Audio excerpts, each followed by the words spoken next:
I don't believe it. Your Uncle Joe is running. Can't you? Joe, take it easy. You don't say. You remember when the DA was campaigning, he said he was going to blow the roof off the county courthouse? Yeah. Well, he just did. It's gone. You mean somebody took it? They can't find it. There was an explosion. They can't find it. Oh, Uncle Joe. Yeah, it was an accident. The DA was summing up his case before the jury when he flicked his cigar ashes in Exhibit A, and pow, there went the roof. Did anybody get hurt? No. Well, what was Exhibit A? It was cleaning solvent. No, wait a minute, that was Exhibit C. Exhibit B is a fire alarm box. Solvent, fire alarm box, fire extinguisher? What kind of a case is it? Shoplifting. Eustace Parker. Hey, you know what they found in his room besides the solvent and the fire extinguisher and the fire alarm box? 50 pounds of ski wax, 3 pairs of binoculars, 10 cameras. Poor Eustace. I guess they'll put him away for sure this time. Yeah, probably. But you know you can never be sure. He demanded a jury trial. Probably go on for days and days. Well, that'll make the Pixley Hotel happy. That'll make the 8th locked-up jury they've had this month. How come they get all the jury business? Well, they're handy to the courthouse. Yeah, well, supposing they were full up, what would they do with the jury then? Oh, don't worry, Uncle Joe. They're never filled up any more than we are. There might be a convention or something. What kind of convention? That's right. I'm the Royal Order of the American Buffalo Head. I'm the head. What do you mean you've never heard of our organization? Didn't you see the newsreel pictures of us parading down Broadway last Thanksgiving Day? Holding on to all them big blowed-up animals? What I wanted to talk to you about is taking over your hotel there in Pixley for an informal convention we just decided to throw. Tonight. Why not? What jury? Well, look, mister, if you'd rather have a jury stand there instead of 100 free-spinning heads. What? Why don't you call the sheriff and tell him to put his jury someplace else? An informal convention of what?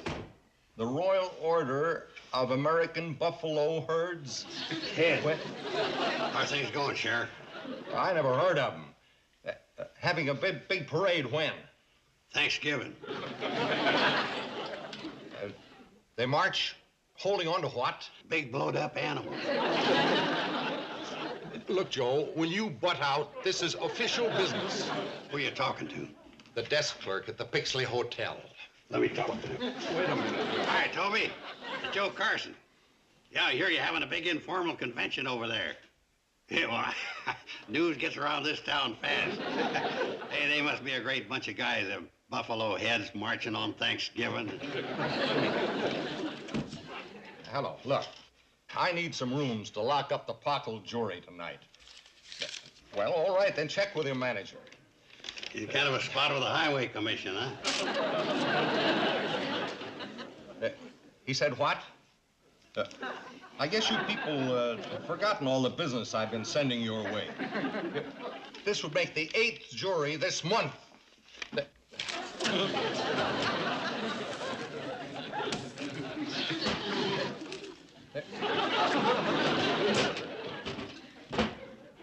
All right, if you won't play ball, there's a few violations around that hotel that I've been overlooking. All right, you'll be hearing from me, though. You know, Sheriff, it's a lucky thing for you I dropped in just when I did. I don't feel that way about it. But with you needing rooms for your jury and me being the manager of the Shady Rest Hotel. Say, do you think Kate could put him up? Well, we're pretty busy right now. The county pays $3 a day. Make it 4.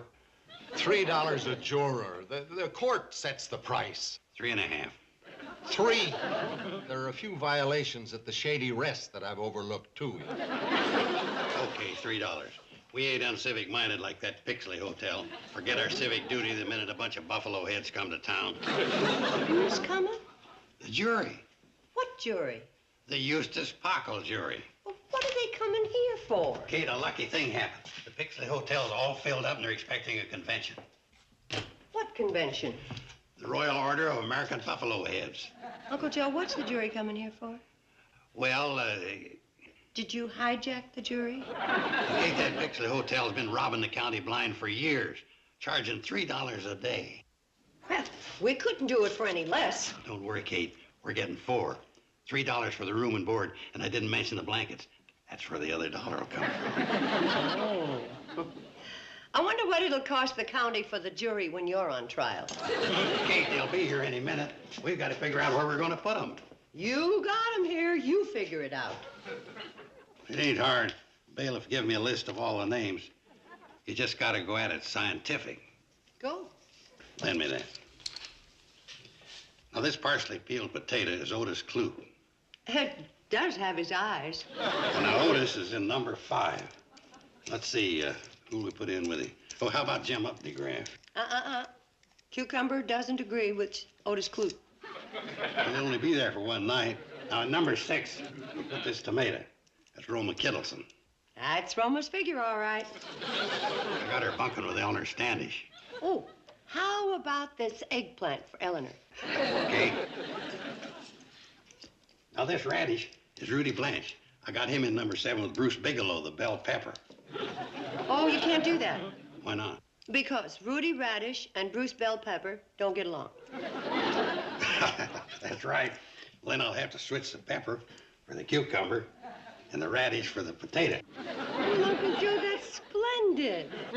Now, where are we going to sleep? Oh, don't worry about that. I'll work out a way.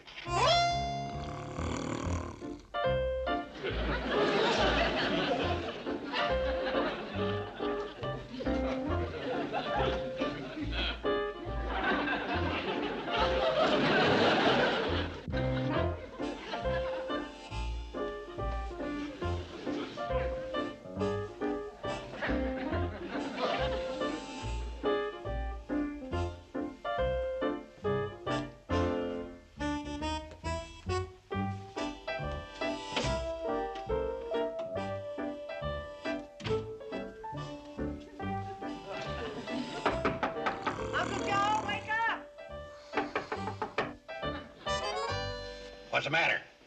There's somebody out here who wants to see you.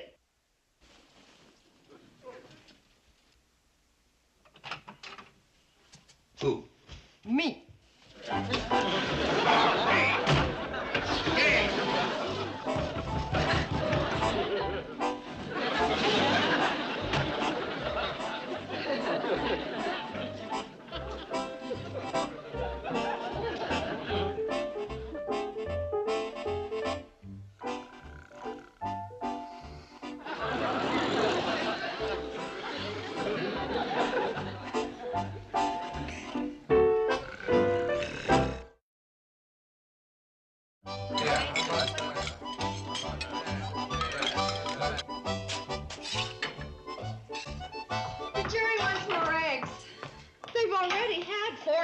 Each. More pancakes, Mom. And more bacon. You know something? If that jury deliberates half as fast as they eat, they're going to be out of here before lunch.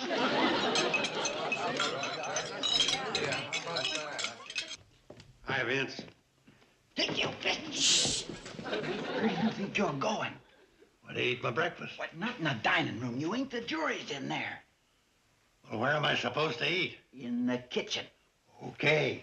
Go in the dining room nor through it. Now, you go on around the back way. Being Bill is sort of going to your head, Vince Tucker. Remember, I knew you when you were in charge of muzzles for the sheriff's bloodhound.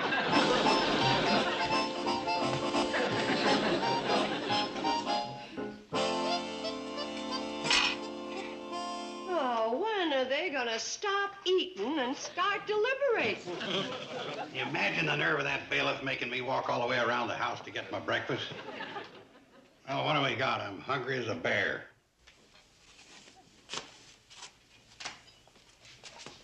Here you are, Smokey. You call that breakfast? You're the one that brought the jury here. More bacon.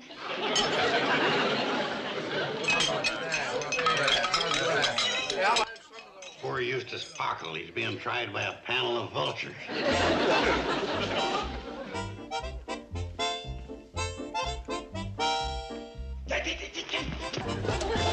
You can't sit in the lobby.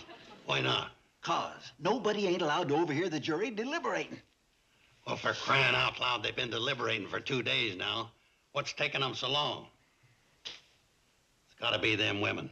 One woman on a jury's bad enough, but this one's got to have 5. Joe, I told you to... Women never know when to shut up. It's blah, blah, blah, blah all the time. Joe, will you This was please... an all-man jury. It would have been over and done with. If Eustace was guilty, he'd be in jail.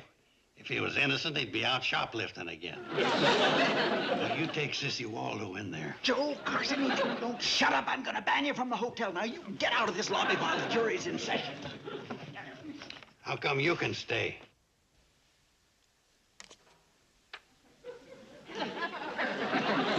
What'd you say?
Kate, they've reached a decision. At last, what is it? They're ready for lunch. They must be starved. They haven't had a bite to eat in at least an hour.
Well, I see you're in the same old place. You know, if that jury doesn't reach a verdict pretty soon, I'm moving the stove and the icebox into the dining room. Kate, that jury is a hard one to figure out. They have took 15 ballots, but I don't never hear no argument going on. How could you? Their mouths are always full. The door, Floyd. I can't, Charlie. I got my hands full. Well, what do you think I got? Hi, Kate. Hi, Vince. Hi, Kate. Hi, Vince. Elmer, say hello to Kate and Vince. Elmer? Elmer can't talk. He ain't got his teeth yet. Oh, hey, Grandpa Miller can talk, and he ain't got teeth. You can talk and you ain't got brains. Give the baby to Kate. The baby to Kate? Sarah Haverstraw's youngest. What are you doing with it? Well, she gave Elmer to Mrs. Duncan while she's serving on the jury. Mrs. Duncan was only supposed to babysit for 3 hours, but like she said, lo and behold, it's been 3 days. So Mrs. Duncan gave us Elmer so she could get back to her own family. Elmer liked riding up in the cab with us, but I guess he got a little train sick. Here, you'll need this, Kate. What is that? Elmer stuff. The trouble with taking care of a baby in the cab is you either overheat the bottle or it don't get hot enough. Well, Elmer doesn't seem any the worse for it. Ah. Who put this diaper on? I did. Well, Floyd, a diaper goes around the baby's hips, not around his shoulders. Now, we better get back to the train. Floyd, give Kate them instructions that come with Elmer. Oh, yeah. Listen careful, Kate. This is Elmer's formula. He gets it every 3 hours, and he gets vitamins once a day. Oh, one important thing Mrs. Duncan told us. Don't drop him. I'll try to remember.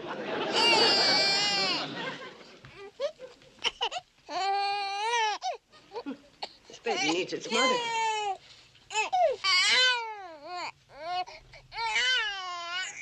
Hold on there, Kate. Ain't no babies allowed in the jury room. Oh, Vince, look at this poor, helpless infant. How could it possibly influence a jury? Besides which, I don't think he even knows Eustace Pockle. Sorry? Keep that baby quiet. Kate, you gotta do something. Well, I'm trying, but I can't find his volume control. Well, you've had 3 of your own. I'm a little out of practice, but I will try and... Look what Floyd used to fasten his diaper. A cotter pin off the cannonball. Come on, Elmer. You're under new management.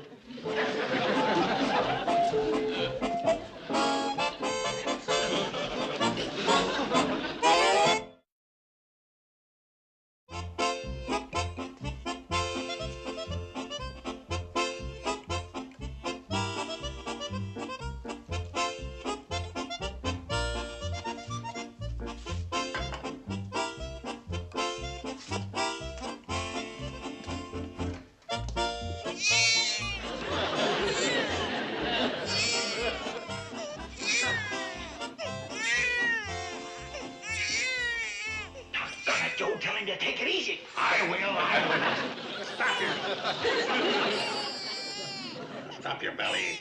You'll get your dinner. You babies are all alike. Always fussing over something minor like food. Shame yourself.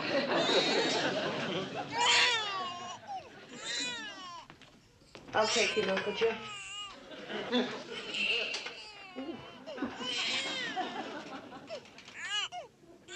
There. What good is he? All he does is lay around waiting for somebody to feed him. Hasn't done an honest day's work in his life. All he does is find fault. Yes. And he even looks like you.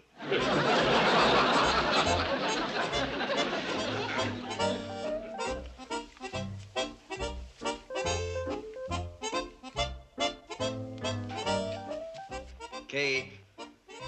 I know. Dinner.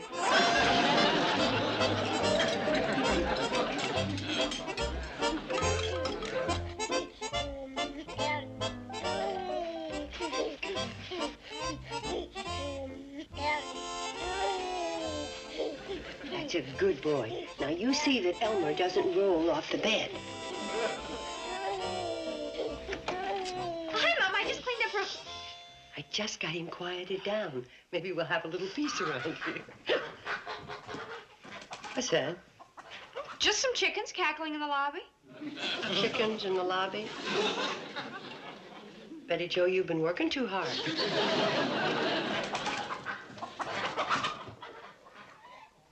Betty Jo, there are chickens in the lobby.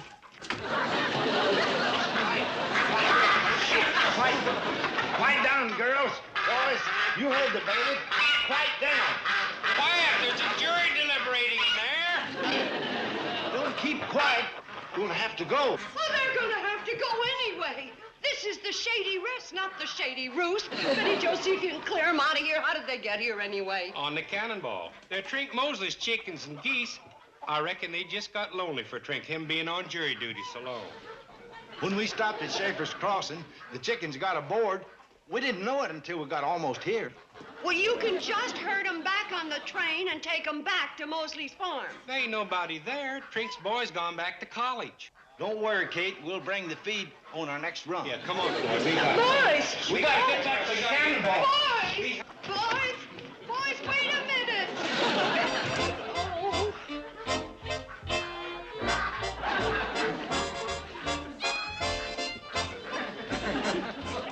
I'm sorry, madam, but the hotel is full up.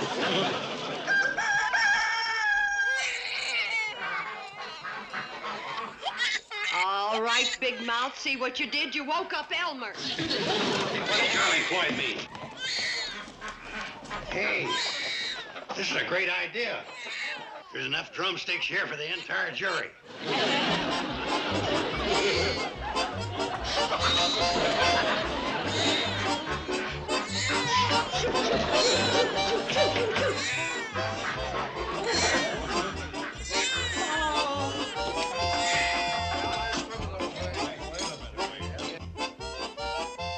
Look how contented Elmer is. You'd be contented, too, if you didn't have to eat this hash. It isn't fair. The jury's in the dining room eating chicken and dumplings, and we're in the hot kitchen eating hash. Did you get them all fed? Mm-hmm. I took care of Otis Clute's pigs, Fillmore Clagg's ducks. I watered Sissy Waterford's geese, and your Uncle Joe is feeding Morton Colgrove's goats. And I guess that takes care of the jury's animals. How's little Elmer?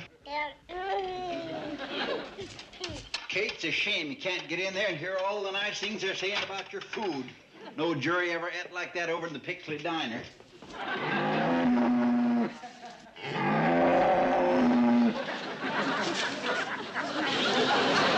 No. Bucky Dinsmore's Guernsey. Cows, pigs, chickens, goats, geese. All we need now is a horse. Come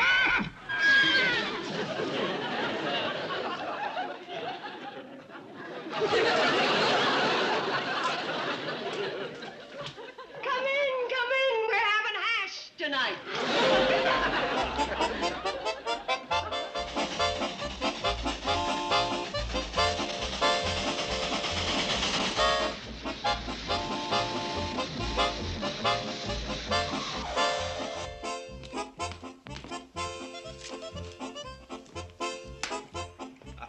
I saw Judge Gregory, and he gave me this.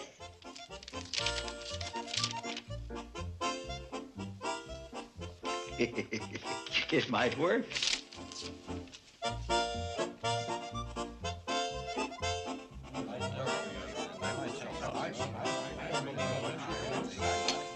Have another jumping, Billy Joe. Thanks, Mom. More chicken, Billy Joe? Oh, thanks, Mom. Gee, this is the first real meal we've had in 3 days. And in our very own dining room. That jury. They haggle for 3 days, suddenly they reach a verdict, and they clear out in 2 minutes. Yeah, Mom. What was in that note you gave to the bailiff? You can read it for yourself. It's a court order from Judge Gregory. He ruled that until the jury reached a verdict, they would have to eat all their meals at the Pixley Diner.